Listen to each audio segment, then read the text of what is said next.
जो शुरू हो चुका है। ऑडिशंस चल रहे हैं और देश भर से सिंगिंग टैलेंट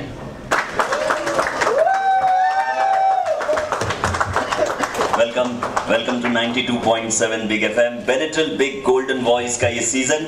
और मैं ये रिक्वेस्ट करता हूं उज्जवल त्रिवेदी जी से कि यहाँ पर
किसी को खिलाना है, खुद ही खा। एक दूसरे को खिला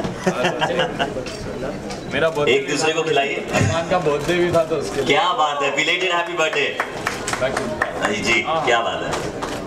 ऑलराइट, माइक प्लीज, माइक। और इसको हटाइए। इसमें बेनेड्रिल तो नहीं है? नहीं, इसमें बेनेड्रिल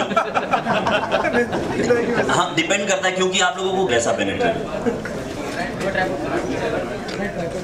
है, क्योंकि मेरे करियर को सिर्फ 2 इयर्स हुए और एट एन अर्ली स्टेज मुझे लगता है कि एक यंग एज पे मुझे एक अपॉर्चुनिटी मिली टू बी अ जज, and it's a great feeling. And जितना we can find new talent and promote new talent through our films, our music, तो this is a great platform and I am happy and proud to be part of this. ऐसे ही एक show से आपने भी कहीं ना कहीं शुरुआत की थी। हाँ जी, तो उस एक्सपीरियंस के बारे में बताएं।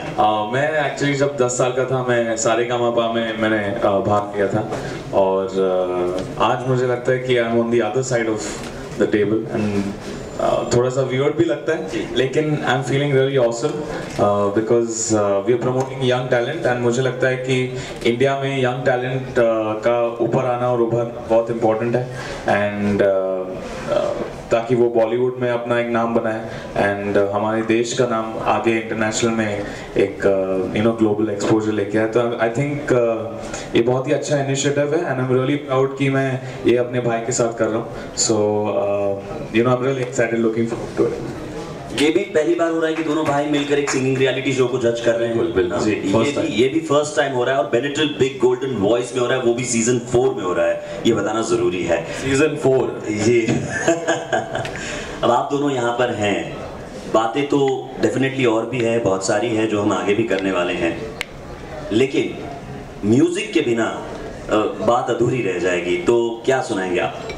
अमल एक गाना सुनाए, मैं गाना सुना, चूज कर लो पहले कौन सा गाना डालो।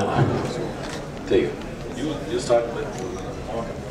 मेरा एक गाना आया था अजहर फिल्म से, बोल दो ना जरा. I'll sing a few lines of that song. ये माइक थोड़ा सा कट रहा है. Can we just sort this out?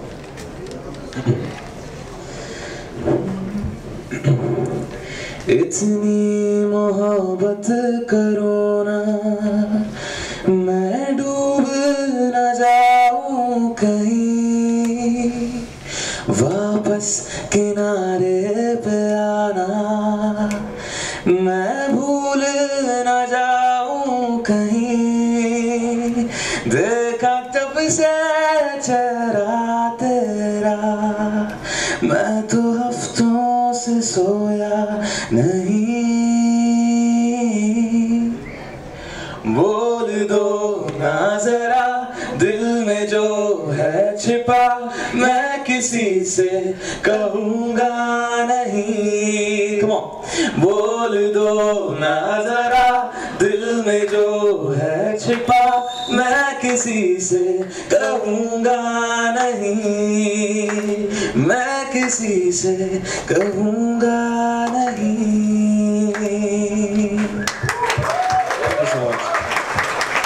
सोचिए ये बस शुरुआत है तो कितना एक्साइटिंग होने वाला है. पहले दे दें जो इसमें पार्टिसिपेट करने वाले हैं. देश भर से जो आवाज़ें आने वाली हैं आपके सामने आने वाली है. हो सकता है कोई नर्वस हो जाए, कोई घबरा जाए, तो क्या उनको आप कहना चाहेंगे? आई थिंक ये डिसीजन भी बहुत एक अच्छी बात है कि मेजर अरमान को साथ में लाया गया, क्योंकि एक सिंगर के पर्सपेक्टिव से आपको एक एडवाइस मिलेगी और एक म्यूजिशियन और म्यूजिक डायरेक्टर की ओर से मिलती है.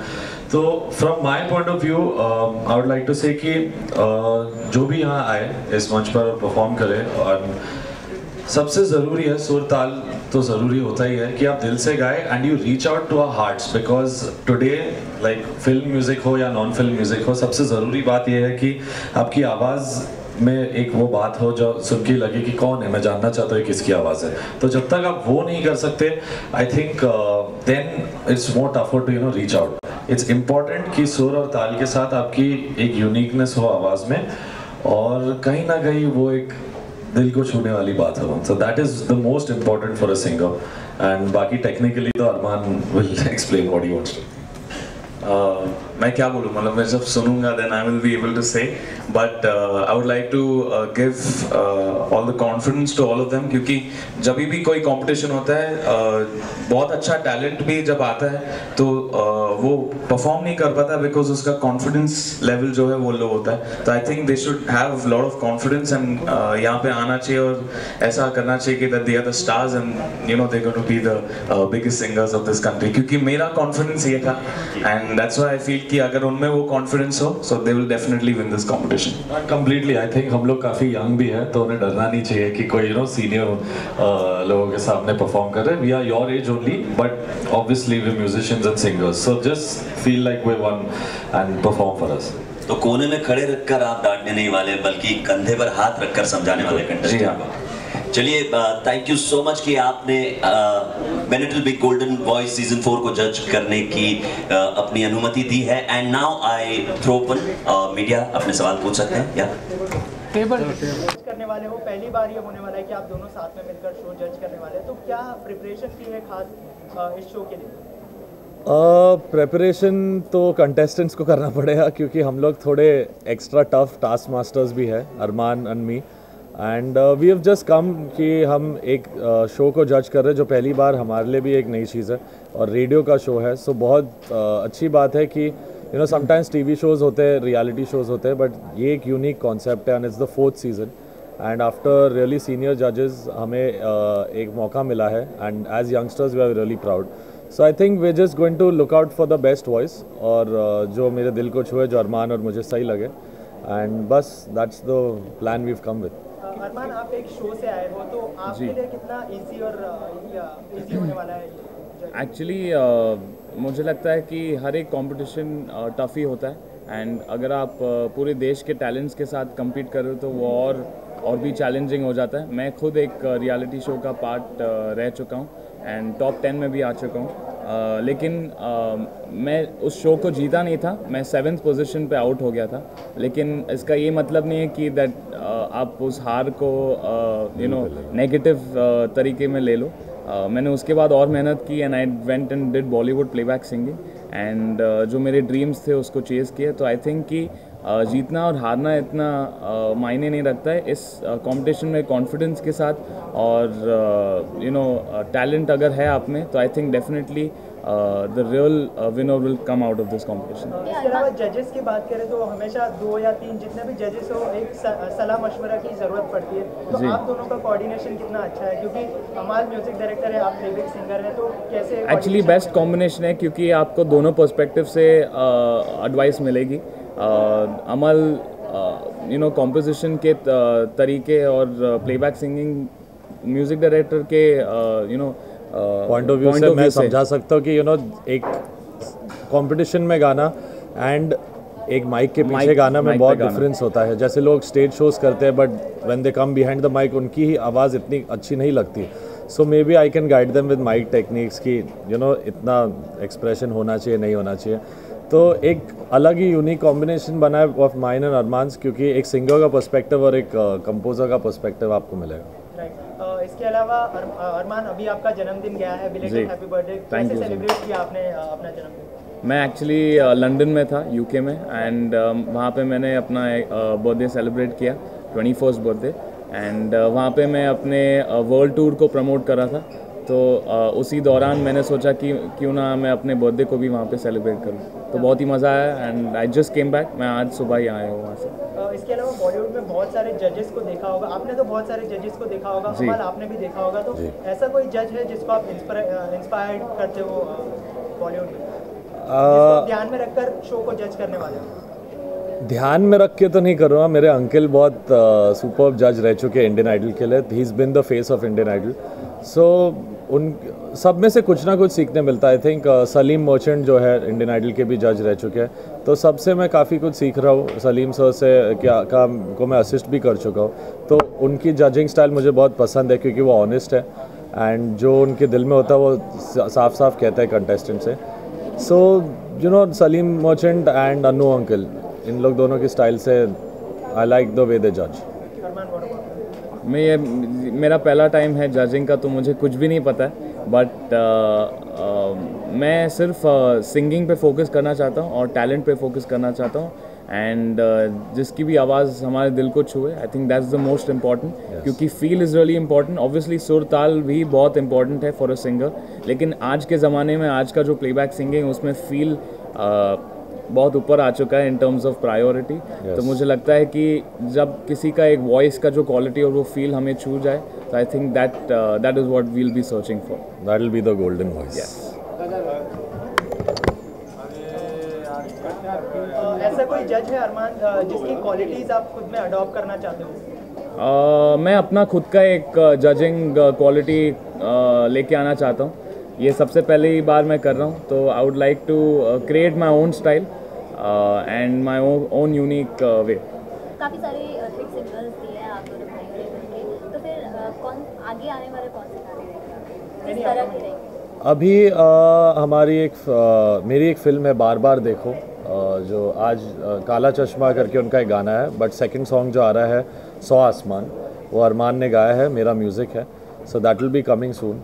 बस यूजुअली जितने भी गाने आप मैं रहूँ या ना रहूँ, लो बोल दो ना ज़रा सब तेरा, जब जिस बार मैंने और अरमान ने साथ में एक गाना किया जब मेरा म्यूज़िक है और इसने गाया है, वो आप लोग सब ने बहुत पसंद किया, बहुत प्यार दिया। तो I think this song will also reach out and reach into your hearts. काला चश्मा की अगर 2 लाइन ऑडियंस के लिए हो जाए, आप दोनों की आवाज़। सर काला चश्मा मेरा गाना नहीं है और मुझे आता नहीं है पंजाबी, तो मैं नहीं गा पाऊँगा, बट सुपर हिट गाना है बादशाह का। तो मैं चाहता हूँ कि आप यूट्यूब पे देखो, व्यूज़ बढ़ाओ, मुझसे मत गवाओ। कंटेस्टेंट को क्या मैसेज देना चाहिए? कंटेस्टेंट से यही कहना चाहता हूँ कि अगर आप यहाँ पे आ रहे हो, इस एक फोकस से आना चाहिए that you really take singing seriously, और आप फिल्म्स नॉन फिल्म्स इन दोनों पे फोकस करें। क्योंकि मैं चाहता हूँ कि मैं एक ऐसी आवाज़ ढूंढूँ, क्योंकि I am always on the lookout for new voices, और ऐसी कोई आवाज़ मुझे मिले तो I would really surely want to use that voice in my films और in my singles that I do. तो एक यूनिक आवाज़ की तलाश है, और जो जीतेगा ये कंपटीशन या जीतेगी ये कंपटीशन, मैं उनके साथ काम करूँगा and I will surely give them a song in my films. Thank you so much. Thank you. Thank you. Done sir. सही है।